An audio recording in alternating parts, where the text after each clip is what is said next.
And then final one from Connor Phillips. Do you think the Luka is a terrible defender narrative will ever go away? The eye test and statistics already refute the narrative, but next to no one in the media seems willing to have a real discussion about it.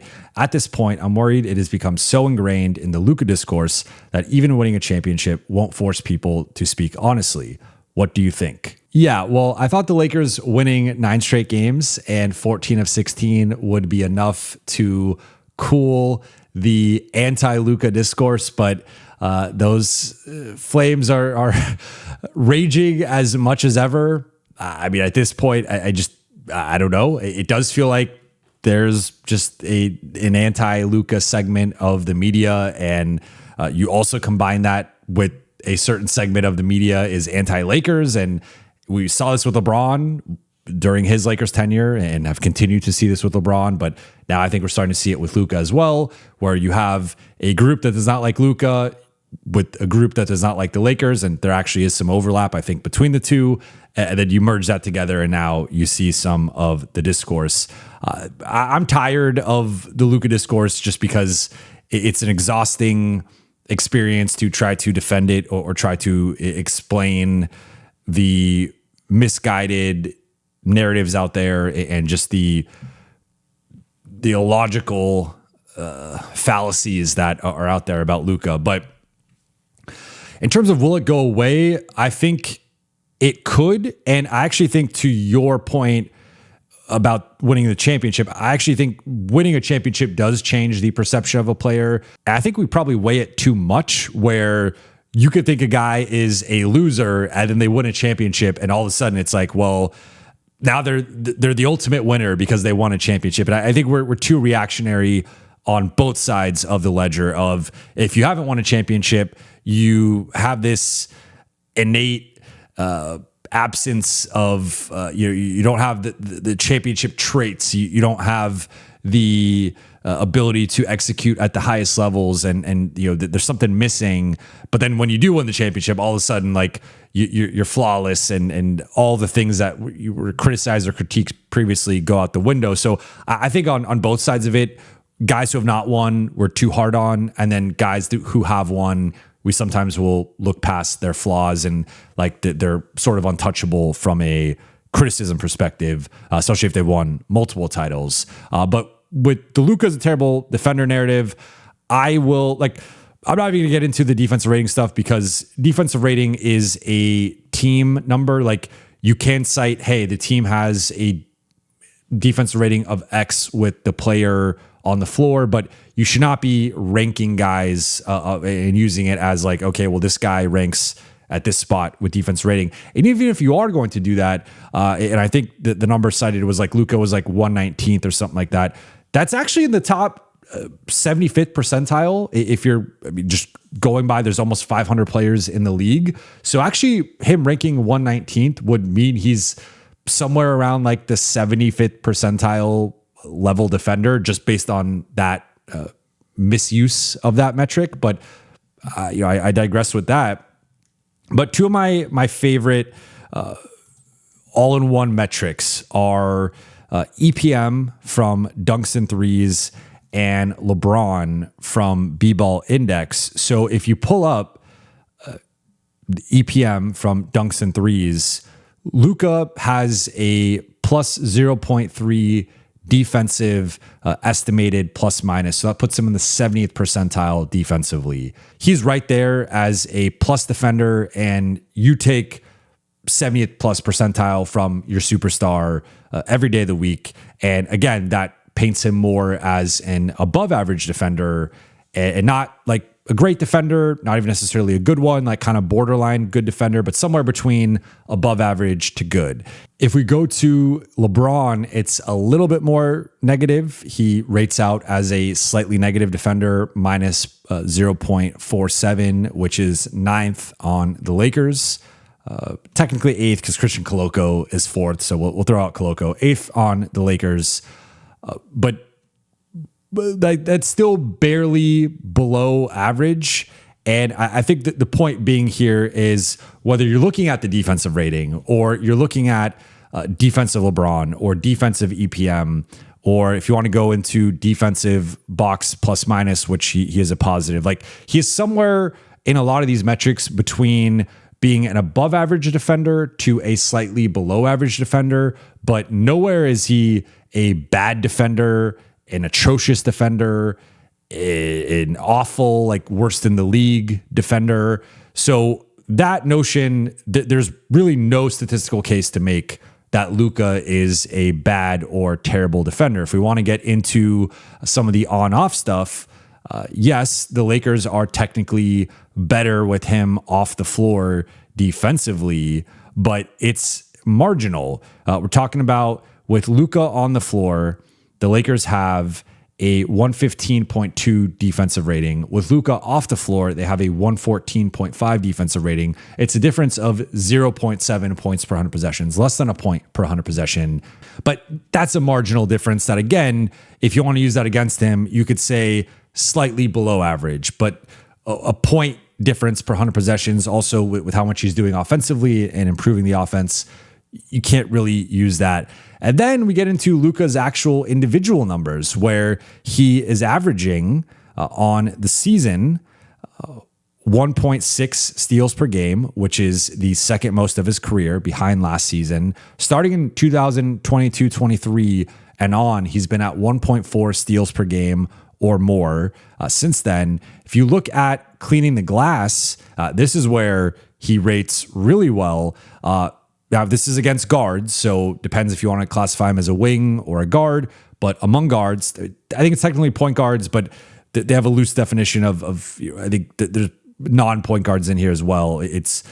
But still, block percentage, he ranks in the 80th percentile with a 0.8% block percentage. Steal percentage, he's also in the 80th percentile, 2.0 steal percentage. And then we have to talk about the rebounding, because yes, the playmaking has been awesome defensively, and it's only improved throughout the course of the season. And he's also top 10 in charges, but the rebounding is a big part of this. And he's in the 98th percentile among point guards for rebounding with a 19.4% rebound percentage.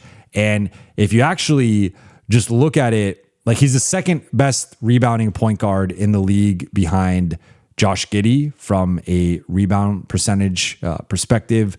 But if we actually just take this and look at it from all players, for example, if we look at wings here, that 19.4% would be fourth best behind Jason Tatum, who just returned from injury, Josh Hart, and Obi Toppin. If we look at forwards, that rebound percentage would be fifth best behind Jalen Johnson, Jonathan Kuminga, Max Strus, who just returned, and Danny Wolf. So even like he's second best among point guards, but if you actually factor in wings or forwards, he still is in the top five. Then, just for argument's sake, if you want to compare him to big men, that number is a bit lower, but it's on par with like a Jakob Poeltl or a DeAndre Ayton. So, you know, he is a bit lower there, but obviously big men are supposed to be rebounding at a certain level. I mean, he's somewhere just outside the top, still in the top 30, but somewhere in that like 25 to 30 range. But point being, like, the rebounding is a big part of it, where he's averaging 7.8 rebounds per game. But that is, you know, like that's an elite number for a point guard or wing. Again, however you want to delineate it.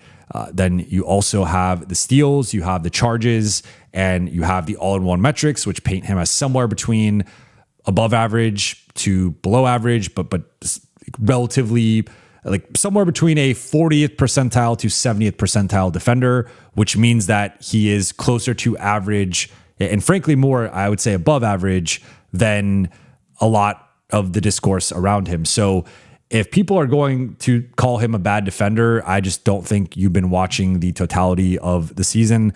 I will note with Luka, I think something that plagues him and something that plagued Russell Westbrook and something that plagues just certain players is like his mistakes are allowed. So there will be the viral clip of Luka gets blown by on the perimeter, or Luka doesn't rotate over, or Luka misses a shot, complains to the refs, doesn't get back in transition. It's a 5-on-4.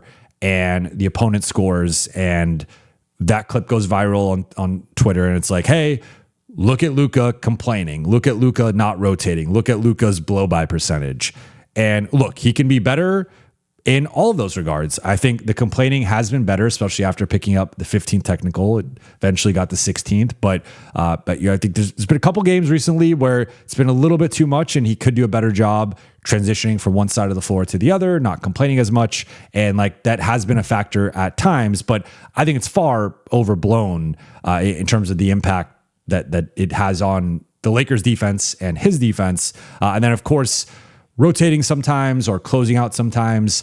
He will maybe lackadaisically not rotate or rotate and then give up a drive and try to swipe. And sometimes he can actually create steals, create deflections out of that. But there are times where it's just a blow by. And like, sure, he could be better in that regard. But I think the issue for him is that the defensive mistakes or the defensive shortcomings are loud. And then you factor in the perception of him of people do focus on the defense or do focus on the weight and this perception of him being out of shape or, overweight, whatever.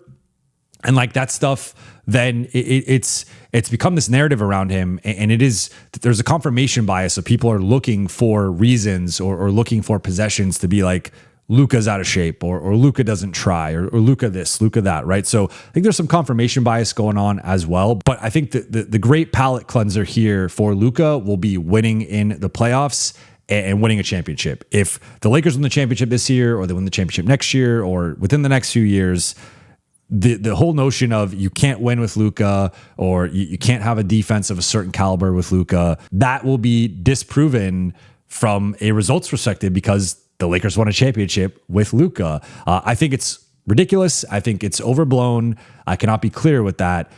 So am I saying Luka's an all defense guy? No. Am I saying he's a great defender? No. Am I saying he's a good defender? I think it depends on the night. I think it depends on the matchup. But I think more often than not, he is closer to average to above average.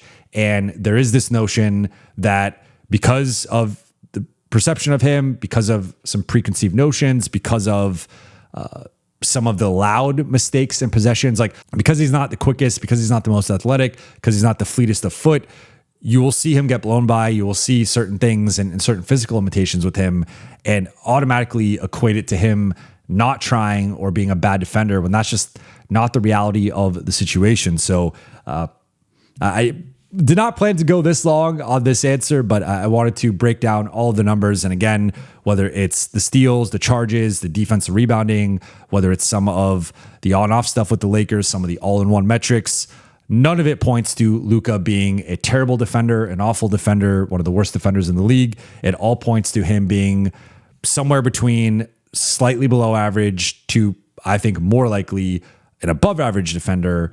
And that's just something that people have not quite caught up to, but I think it's going to take some time. I think it's also going to take a larger sample size of Luka defending at a certain level. But I also think ultimately, if the Lakers make the second round, make the conference finals, win a championship, as they continue to progress and the spotlight is on him and he defends the way he's been defending for the past 6 to 8 weeks, I think that's only going to continue to dispel those notions. But look, I also think that there is some bias right now against him that despite how great he's been playing, despite how much success the Lakers have been having, people just have an issue with him and will not stop criticizing him. So it might not go away. It might, to your point, take a championship for it to finally go away.